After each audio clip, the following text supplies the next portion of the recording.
it came from a place of insecurity. I was insecure about, you know, my body. So I entered into the marriage with the mindset that don't expect anything from this man. That was what was my subconscious mind, like, don't expect anything. And for a long time in our marriage, even when I could ask, I would not ask. Like, I would rather hate on you. Like, I would rather be like, don't you know you should give me money? So we had to come to a balance. And that particular day, I will never forget in my life. Privilege. Understanding. And understanding. Yes, it comes with privilege, exactly. So not that, a right. Don't you know that I need to do this? Don't you know that I need to,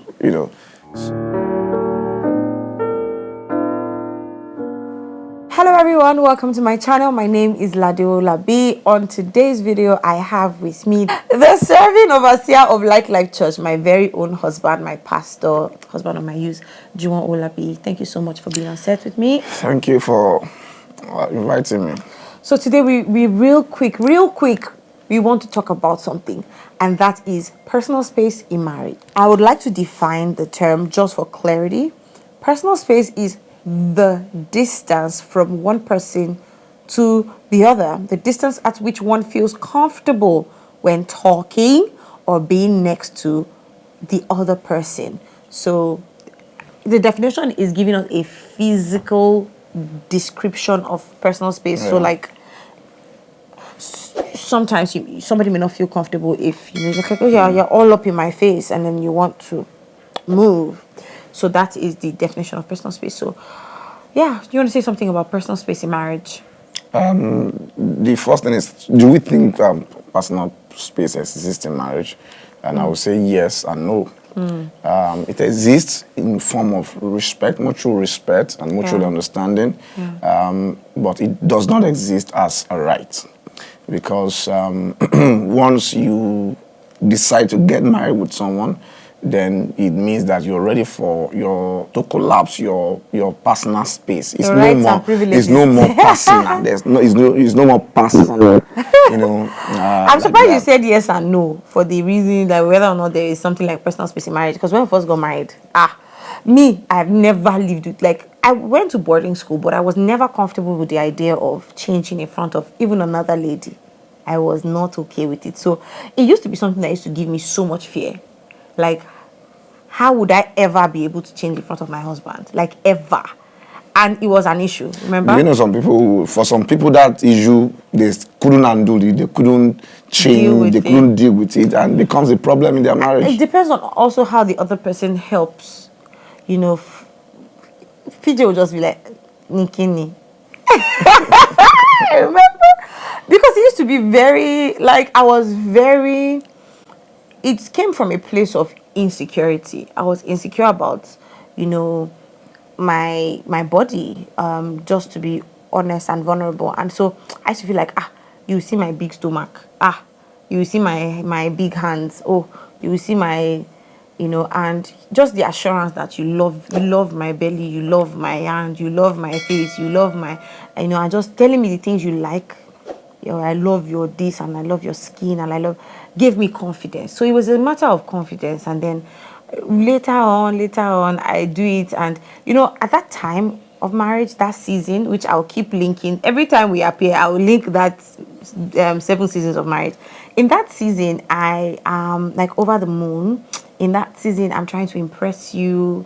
In that season, like there are no children in the picture. In that season, we're barely having to rush out somewhere. That we have time on our hands. We were not this busy with ministry. But now, the story is different. In that season, if PJ was using the bathroom, I would be in the living room. I would give him his privacy. But that time, he used to scare me because you didn't used to give me privacy. Yeah, because there's no privacy. But right now, he could be pooping and I'll just walk in there. I need to brush my teeth, and, it gets better over time is what I'm trying to say with. Yeah, so I that's why I said, coming into marriage, you shouldn't have the mindset of, have my personal, because when you say personal privacy, personal space rather, it's personal to different people. It's different thing to different people. Some people is even sitting near them. Some people is even touching them. How can I be married and I can't touch my wife because it's personal space?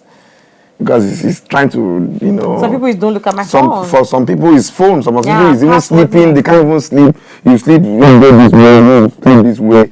So that's why I said that word personal people is money. is dangerous. For people is money. So, and maybe you should deal with the issue of money more on this video. So, for instance, in the personal space with money, one thing I believe is that what God has joined together, let no money put asunder. nothing put asunder. Yeah. So, if you are one, then you have to be one in everything. Yes. One, spirit, soul, body. Body includes material things, money, house, everything. This thing is easier said than done. It just sounds nice, but people, as they are saying it, it just.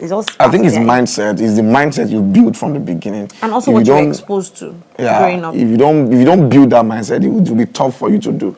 Then it's for instance, if you have experienced life, you will know that even the things you think you are earning, because if you are earning more, you may have that problem of my money. But maybe if life hits you one day and there's nothing, you lost that money or that job, and you have to depend on the little that your wife is earning, it will break you. It will finances, it will humble you. It might seem understandable if both of you are doing well, and you say, oh, once we're done, meeting the common needs of the family, of the home, of the marriage, our rent, utility, groceries, food, school fees, once we're done dealing with that, like you contribute, I contribute, whatever we have agreed on, once we're done dealing with that, then whichever you do with your money is your business, and whatever I do with my money is my business. If you're supposed to do marriage right, then that's not the case.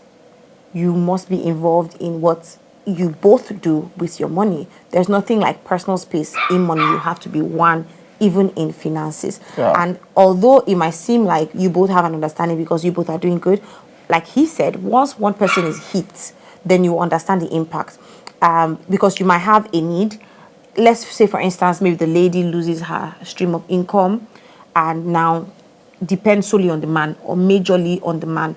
And, once you're done with all the things you need to do as a family, all the things, there's always personal things. There are always personal things.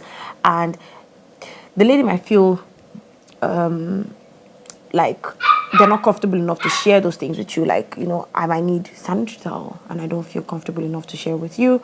And then I come and I see that you are window shopping online and you're saying, I cannot wait to buy the next mic. And I'm just here feeling depressed. Like, my husband wants to buy another mic. After buying a mic last week, he wants to buy another mic. Or another shoe. Or another shoe, another suit, or whatever you indulge in. Another musical instrument. And then I'm over here cracking my head as to where I get money from. These kinds of things, if you're not open in communication, can bring issues. For me, let me give you a classic example. Part of why I don't ask, I'm not used to asking. It's 7 years of marriage, and he still tells me, ask. And I think that's because when our marriage started, it's how we started. I was in the US, I was in school, PJ was pastoring full-time in a village in Ikata. So I entered into the marriage with the mindset that don't expect anything from this man. So that was what I was, that was what was my subconscious mind, like, don't expect anything. And for a long time in our marriage, even when I could ask, I would not ask. Like, I would rather hate on you. Like, I would rather be like, don't you know you should give me money? And when I started to, thank you for encouraging me to, because by the time I started to ask, the few times I've asked, You've not even started. Hey, we will ask. If I don't ask.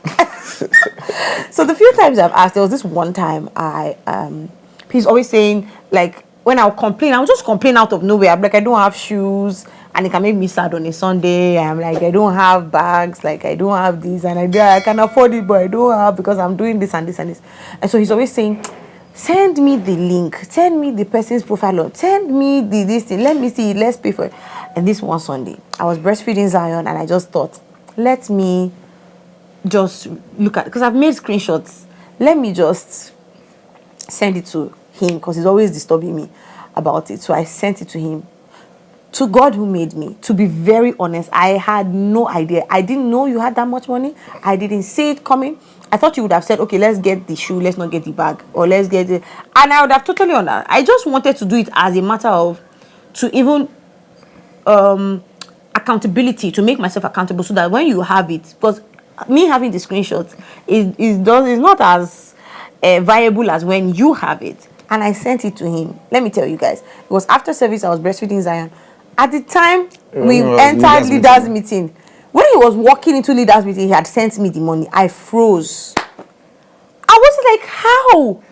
Because even the vendor, I was chatting the vendor up. I was like, there is nothing God cannot do. I was reconfirming the prices from the vendor. And I was telling the vendor by the end of the month, by faith, I was telling the vendor by the end of the month, and immediately he sent it. Immediately he sent it. And that's another reason why you stopped, like, because every time, sometimes I'll ask for things, you give me the money, but then I'll use it to buy something else, or I use it to, somebody needs money for school fees, or somebody in church, you know. So we had to come to a balance. And that particular day, I will never forget in my life. I will never. In fact, I'm going to put a picture of me wearing the bag and the shoe, because that was remarkable. And this is our 7th year, and that just happened our 7th year. So I'm going to be asking a lot more, because when you ask, you receive. Amen. The basic bottom line is that when it comes to finance and personal space, we need to see it as, you know, that even having that mindset that, oh, this is mine, is a big problem. It's a problem.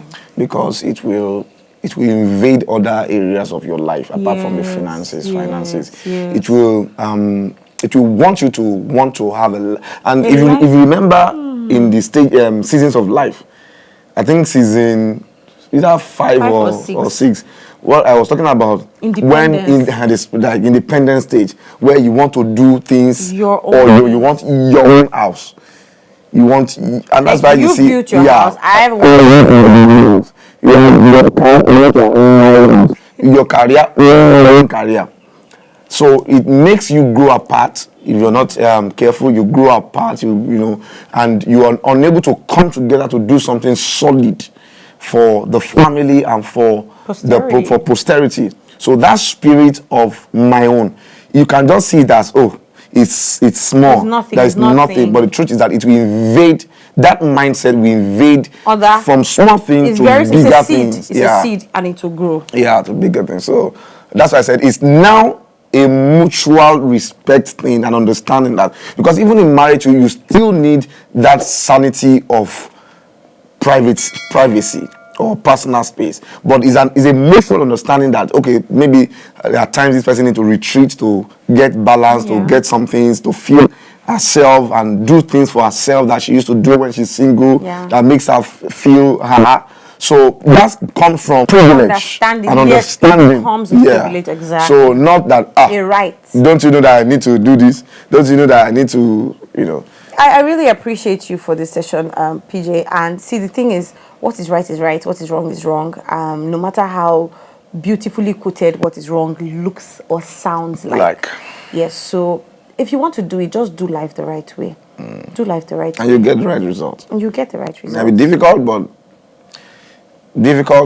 I usually say that the hard way sometimes is the best way. So the hard way is the best way. Thank you so much, guys. You have questions, you have concerns, video ideas, things you want us to talk about, please let us know in the comments. Contributions. And follow us on Instagram. I'm going to be putting PJ's handle from now on. Follow PJ on Instagram, follow me. You can send us a DM, you know, you can have direct access to us that way. Thank you so much once again, PJ, for being here today. Thank you for We love you all so much. Until next time. Don't forget to be the best version of you. Wow!